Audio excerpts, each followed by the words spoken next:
నల్గొండ జిల్లా మునుగోడు మండల కేంద్రంలోని మండల విద్యాశాఖ కార్యాలయం ముందు విద్యాశాఖలో పనిచేస్తున్న సమగ్ర శిక్ష ఉద్యోగులను రెగ్యులర్ చేయాలని డిమాండ్ చేస్తూ సమగ్ర శిక్ష ఉద్యోగులు 3వ రోజు నిరసన దీక్ష చేపట్టారు. న్యాయమైన డిమాండ్లను అమలు చేయాలని డిమాండ్ చేశారు. వివిధ సంఘాల దీక్షకు మద్దతు తెలపడం జరిగింది. జిల్లా ప్రచార కార్యదర్శి చందపాక నాగరాజు, జిల్లా మహిళా అధ్యక్షులు మేడి సావిత్రి, ఐతగోని రేణుక, ఇందిర, వసంత, బొల్లి అలివేలు, చంద్రమౌళి, అంజీ పాల్గొన్నారు.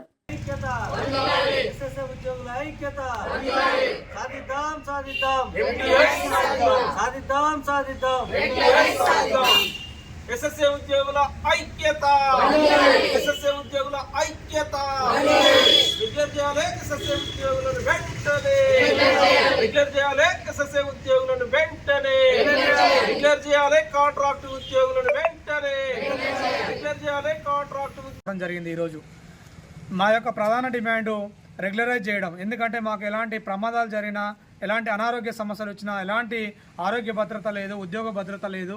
అదేవిధంగా రిటైర్మెంట్ అయినటువంటి 61 సంవత్సరాలు నిండినాయి అని నిర్దాక్షిణ్యంగా బయటికి పంపుతున్నారు.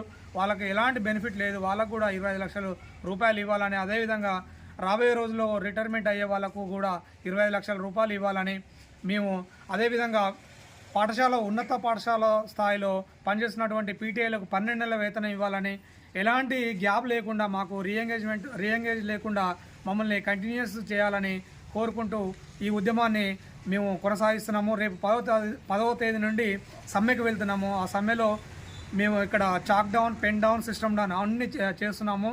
విద్యార్థులకు బోధన అనేది కూడా కస్తూర్బా గాంధీ పాఠశాలలో కానీ, భవితా భవన్లో కానీ విద్యార్థులకు కానీ, అదేవిధంగా మండల వనరుల కేంద్రంలో సిస్టమ్ కానీ అన్నీ ఆపేసి మేము ఉద్యమాన్ని ఉధృతం చేస్తున్నాము అని తెలియజేస్తున్నాను.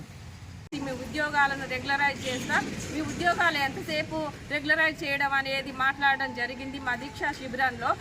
అయినా కానీ గత సంవత్సరం కాలం గడిచిపోయినా కానీ మాకు ఎలాంటి ఉద్యోగ భద్రత లేదు, ఎలాంటి చర్చలకు మమ్మల్ని ఇంతవరకు కూడా పిలవలేదు రేవంత్ రెడ్డి గారు. ఇప్పటికైనా రేవంత్ రెడ్డి గారు స్పందించి మా ప్రధానమైన డిమాండ్స్ ఏంటంటే ఎస్ఎస్ఏ ఉద్యోగులని 600 మందిని రెగ్యులరైజ్ చేయాలని మా ప్రధానమైన డిమాండ్ అండి. పాఠశాల స్థాయిలో పీటీఐలుగా పనిచేస్తున్న ఉద్యోగులని వాళ్ళను కూడా రెగ్యులరైజ్ చేయాలి. 12 నెలల వేతనం ఇవ్వాలి. 12 నెలల వేతనంతో పాటు వాళ్ళకు కూడా రెగ్యులరైజ్ చేయాలని మా ప్రధానమైన డిమాండ్. వివిధ పాఠశాల స్థాయిలో, మండల స్థాయిలో, జిల్లా స్థాయిలో 19,600 మందిని వెంటనే రెగ్యులరైజ్ చేయాలి. చేయకపోతే మమ్మల్ని చర్చకు పిలవకపోతే రేపు జిల్లా స్థాయిలో నిర్వహిక సమ్మెకు మేము వెళ్ళడానికి